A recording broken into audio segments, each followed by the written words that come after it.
Good afternoon, everyone. Your community medicine paper 1 exam is just over.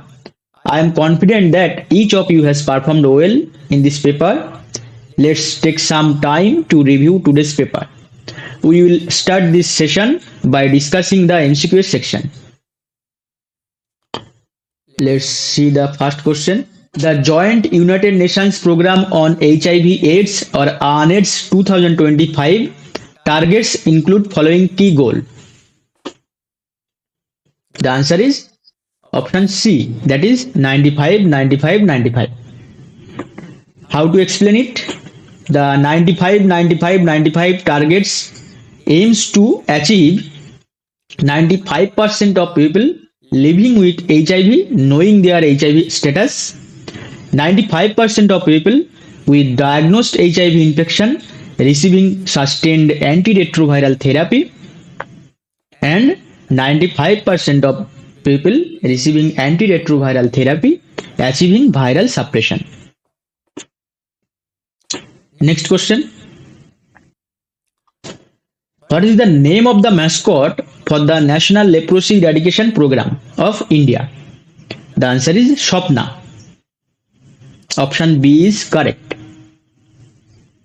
Swapna, the mascot for National Leprosy Eradication Program, is helping to promote community participation, to reduce stigma and discrimination against leprosy patients, and enhance early case reporting. Next question. A study tracked the record of 5,000 individuals since 1970 on alcohol consumption. Occurrence of cancer in this group was studied between 1995 to 2000. This is an example of, all of you know that the answer is cohort study. Option C is correct. A cohort study follows a group of individuals over time to determine how exposure to a specific factor, example alcohol consumption here, is associated with an outcome, that is the cancer in this question. Next question. Direct measure of the strength of association between suspected cause and effect. The answer is option A, that is relative risk. Relative risk quantifies the likelihood of an outcome occurring in an exposed group compared to an unexposed group, making it a direct measure of association. Next question. Human Development Index includes all except. The answer is option A, life expectancy at age on.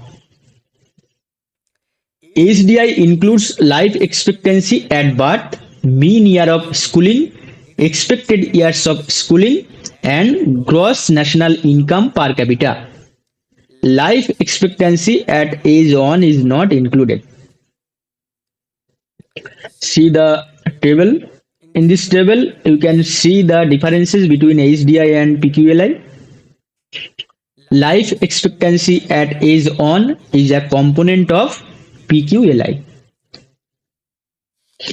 Next question. PCPNDT Act is regarding. The answer is option D, prevention of female feticide. The Preconception and Prenatal Diagnostic Techniques or PCPNDT Act 1994 was enacted to prohibit sex determination and prevent female feticide. Next question.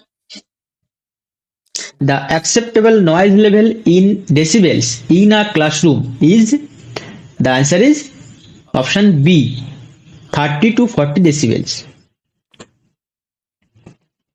See the table. It is taken from the Park textbook.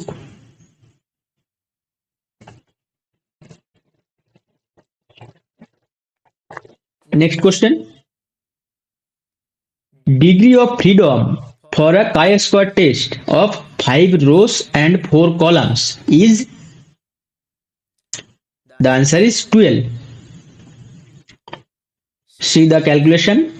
Degrees of freedom for a chi-square test equal to rows minus 1 into columns minus 1. Here the value is 5 minus 1 into 4 minus 1 equal to 4 into 3 equal to 12. Next question. For an epidemiological research, every fifth person is selected from 938 population. This type of sampling is known as, the answer is option D, that is systematic random sampling.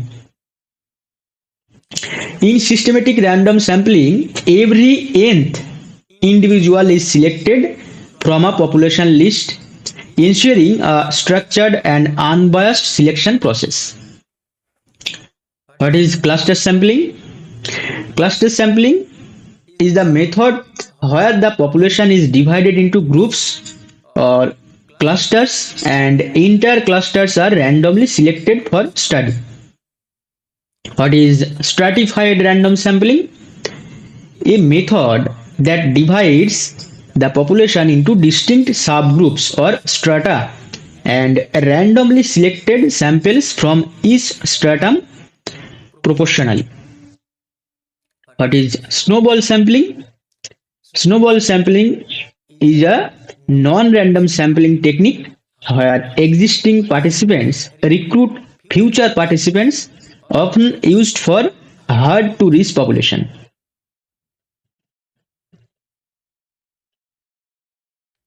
See the picture.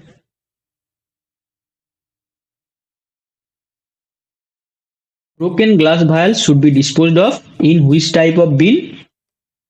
The answer is option C, that is cardboard boxes with blue colored marking. See the picture. Here it is written. We have just completed the MCQ section. Now see the answers of the other questions.